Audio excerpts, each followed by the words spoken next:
السلام علیکم۔ آج بدھ ہے، جولائی کی 22 تاریخ۔ میں ہوں خالد حمید، خبروں کے ایک بلیٹن کے ساتھ۔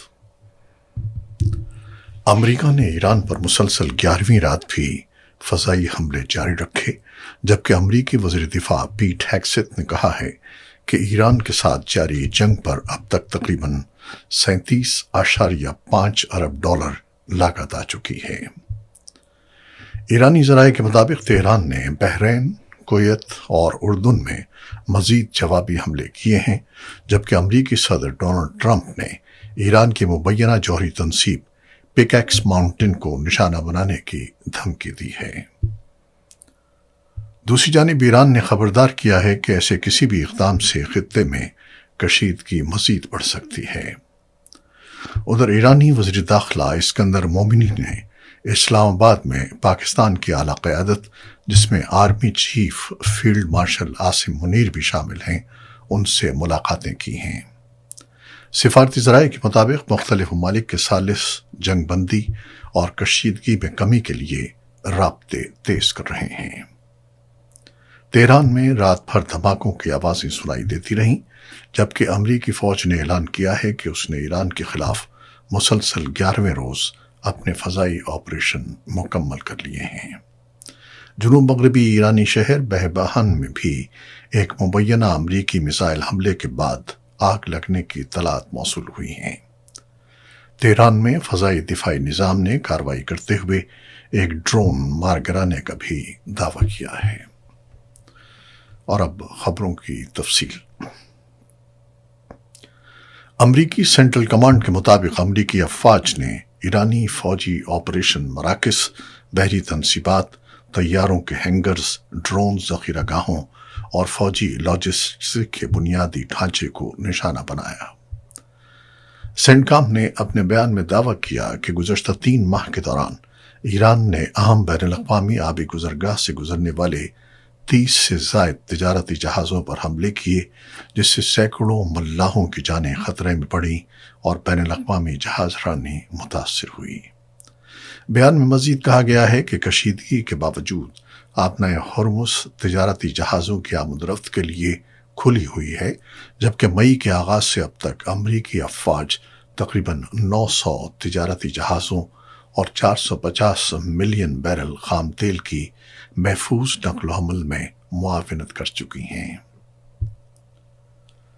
دوسری جانب امریکی وزیر دفاع پیٹ ہیگسیت کی سینٹ کی فنڈز مختص کرنے والی کمیٹی میں بریفنگ کے دوران مظاہرین نے کارروائی میں خلل ڈالتے ہوئے ایران اور فلسطین میں بمباری بند کرنے کا مطالبہ کیا۔ مظاہرین کا کہنا تھا کہ یہ جنگ ایرانی عوام کے خلاف ہے اور سابق فوجی بھی فوری جنگ بندی کا مطالبہ کر رہے ہیں۔ احتجاج کے باعث کارروائی کئی مرتبہ روکنا پڑی، جبکہ بعد ازاں کمیٹی کے چیئرمین نے پولیس کو طلب کر کے مظاہرین کو اجلاس سے باہر منتقل کرا دیا۔ کمیٹی سے خطاب کرتے ہوئے وزیر دفاع پیٹ ہیگسیت نے بتایا کہ ایران کے ساتھ جاری جنگ پر اب تک 37.5 ارب ڈالر خرچ ہو چکے ہیں، جن میں 30 ستمبر تک متوقع اخراجات بھی شامل ہیں۔ انہوں نے کہا کہ موجودہ حالات میں امریکی فوج پر سرمایہ کاری ناگزیر ہے اور دفاعی بجٹ میں کمی قومی سلامتی کے لیے خطرناک ثابت ہو سکتی ہے۔ ان کے بقول عالمی خطرات سے نمٹنے کے لیے پینٹاگون کو مکمل مالی وسائل درکار ہیں۔ میڈیا رپورٹس کے مطابق ٹرمپ انتظامیہ نے ایران کے ساتھ بڑھتی ہوئی کشیدگی کے تناظر میں کانگریس سے تقریباً 87 ارب ڈالر کے اضافی فنڈز کی منظوری بھی طلب کی ہے۔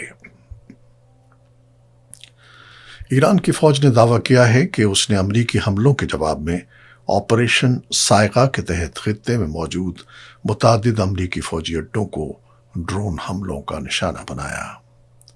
ایرانی فوج کے شعبہ تعلقات عامہ کے مطابق الصبح اردن میں واقع الارزق ایئر بیس پر امریکی فوج کی رہائشی عمارتوں اور سامان کے گوداموں کو ڈرون حملوں کا نشانہ بنایا گیا۔ بیان میں مزید کہا گیا ہے کہ اس کے بعد بحرین میں واقع شیخ عیسیٰ ایئر بیس پر بھی حملہ کیا گیا، جہاں ساز و سامان کے گوداموں، شیڈز اور طیاروں کی مرمت کے ہینگرز کو نشانہ بنانے کا دعویٰ کیا گیا۔ ایرانی فوج نے یہ بھی دعویٰ کیا ہے کہ آپریشن صاعقہ کی 21ویں لہر کے دوران کویت میں قائم امریکی فوجی اڈے الدوحہ کیمپ پر ڈرون حملے کیے گئے۔ ایرانی بیان کے مطابق اس کارروائی میں امریکی فوج کے اسلحہ گوداموں، بری افواج کے کمانڈرز، سینسرز اور لاجسٹک تنصیبات کو نشانہ بنایا گیا۔ ایران کا کہنا ہے کہ الدوحہ کیمپ کویت میں امریکی افواج کا ایک اہم فوجی مرکز اور مغربی ایشیا میں ان کی سرگرمیوں کا بڑا سپورٹ بیس ہے۔ ادھر نیم سرکاری فارس نیوز ایجنسی کے مطابق تہران میں رات کے وقت ایک ڈرون مار گرایا گیا۔ رپورٹ میں کہا گیا ہے کہ حملوں کے دوران اسلامی انقلابی گارڈ کور نے شہر میں فضائی دفاعی نظام فعال کیا، تاہم ڈرون گرائے جانے کے مقام، اس کی شناخت یا ممکنہ ہدف سے متعلق مزید تفصیلات جاری نہیں کی گئیں۔ دوسری جانب امریکی حملوں کے اعلان کے بعد ایران کے مختلف علاقوں سے متعدد دھماکوں کی اطلاعات موصول ہوئی ہیں۔ ایرانی پاسداران انقلاب نے دعویٰ کیا ہے کہ اس نے کویت کے علی السالم ایئر بیس کے اطراف نصب ابتدائی انتہائی ریڈار اور ٹیکٹیکل ریڈار کمپلیکس کو تباہ کر دیا ہے۔ بین کے مطابق بوبیان جزیرے پر موجود ایک اور ریڈار نظام کو بھی نشانہ بنایا گیا، جس کے نتیجے میں دونوں نظام ناکارہ ہو گئے۔ پاسداران انقلاب نے کہا کہ جارحیت کرنے والے کو سزا دینے کا آپریشن جاری رہے گا۔ امریکی وزیر خارجہ مارکو روبیو نے کہا ہے کہ امریکہ ایران کے ساتھ مذاکرات کے لیے تیار ہے، تاہم کسی بھی معاہدے میں وعدوں کی پاسداری ناگزیر ہوگی۔ مارکو روبیو نے کہا کہ اب نیا ہرمز میں تجارتی جہازوں کو نشانہ بنایا گیا ہے اور امریکہ سمندری راستوں یا بین الاقوامی آبی گزرگاہوں پر کسی بھی ملک کا کنٹرول قبول نہیں کرے گا۔ ان کے بقول امریکہ بحری جہازوں کی آزادانہ نقل و حرکت کے حق کا دفاع جاری رکھے گا۔ انہوں نے مزید دعویٰ کیا کہ موجودہ کشیدگی کے تناظر میں ایرانی حکام نے مذاکرات کے لیے امریکہ سے رابطہ کیا ہے۔ پاکستان نے سعودی عرب اور بحیرہ احمر میں تجارتی جہاز رانی کے خلاف حوثی ملیشیا کی جانب سے جاری دھمکیوں کی سخت مذمت کرتے ہوئے کہا ہے کہ اس نوعیت کی کارروائیاں علاقائی سلامتی، جہاز رانی کی آزادی، قواعد پر مبنی بین الاقوامی بحری نظام اور عالمی تجارت کے بلا تعطل بہاؤ کے لیے خطرہ ہیں۔ دفتر خارجہ کے ترجمان کی جانب سے بدھ کو جاری بیان میں کہا گیا کہ تجارتی جہاز رانی اور سعودی عرب کے ساتھ قانونی تجارتی سرگرمیوں میں مصروف جہازوں کو نشانہ بنانے کی دھمکیاں ناقابل قبول ہیں اور بین الاقوامی قانون کے مسلمہ اصولوں کی خلاف ورزی کے مترادف ہیں۔ بیان میں کہا گیا کہ پاکستان کو ان اطلاعات پر خصوصی تشویش ہے جن کے مطابق سعودی عرب کے ساتھ قانونی تجارتی سرگرمیوں میں مصروف جہازوں کو دھمکیاں دی جا رہی ہیں۔ دفتر خارجہ نے اس عزم کا اعادہ کیا کہ پاکستانی پرچم بردار جہازوں یا پاکستان کے بحری مفادات کے خلاف کسی بھی قسم کی جارحانہ کارروائی کو قومی سلامتی اور خود مختار مفادات کے لیے سنگین خطرہ تصور کیا جائے گا۔ بیان کے مطابق پاکستان اقوام متحدہ کے منشور اور بین الاقوامی قانون کے تحت اپنے بحری اثاثوں اور قومی مفادات کے تحفظ کے لیے حق دفاع استعمال کرنے کا حق محفوظ رکھتا ہے، جس میں ضرورت پڑنے پر قانون کے مطابق طاقت کے استعمال سمیت تمام ضروری اقدامات شامل ہیں۔ بھارت میں اپوزیشن رہنما راہل گاندھی کو وزیر اعظم نریندر مودی کی رہائش گاہ کے باہر احتجاج کے دوران حراست میں لینے کے چند گھنٹوں بعد رہا کر دیا گیا۔ بھارتی میڈیا کے مطابق راہل گاندھی نے نئی دہلی میں طلباء کے حق میں دھرنا دیا، جہاں انہوں نے حکومت پر تعلیمی نظام سے متعلق طلباء کے مطالبات کو نظر انداز کرنے کا الزام عائد کیا۔ انہوں نے ایک روز قبل مظاہرین کے خلاف پولیس کی کارروائی، لاٹھی چارج اور آنسو گیس کے استعمال کی بھی مذمت کی۔ دوسری جانب اپوزیشن جماعتوں نے بدھ کے روز پارلیمنٹ میں بھی احتجاج کیا اور طلباء کے مطالبات کی حمایت کرتے ہوئے وزیر تعلیم دھرمیندر پردھان کے استعفے کا مطالبہ کیا۔ سوشل میڈیا سے جنم لینے والی تحریک کاکروچ جنتا پارٹی کی قیادت میں جاری مظاہرے وزیر اعظم نریندر مودی کی حکومت کے لیے سن 2024 کے عام انتخابات کے بعد سے اب تک کے بڑے عوامی چیلنجز شمار کیے جا رہے ہیں۔ مظاہرین امتحانی نظام میں بنیادی اصلاحات، شفافیت اور وزیر تعلیم کے استعفے کا مطالبہ کر رہے ہیں۔ احتجاج کی لہر اس وقت شدت اختیار کر گئی جب میڈیکل کالجوں کے داخلہ امتحان کے پرچے لیک ہونے کے بعد 20 لاکھ سے زائد طلباء کو دوبارہ امتحان دینا پڑا۔ مظاہرین کا کہنا ہے کہ اس بحران کا تعلق کم از کم 12 طلباء کی خودکشیوں سے بھی ہے، جبکہ حکومت نے ان دعووں کی آزادانہ تصدیق نہیں کی۔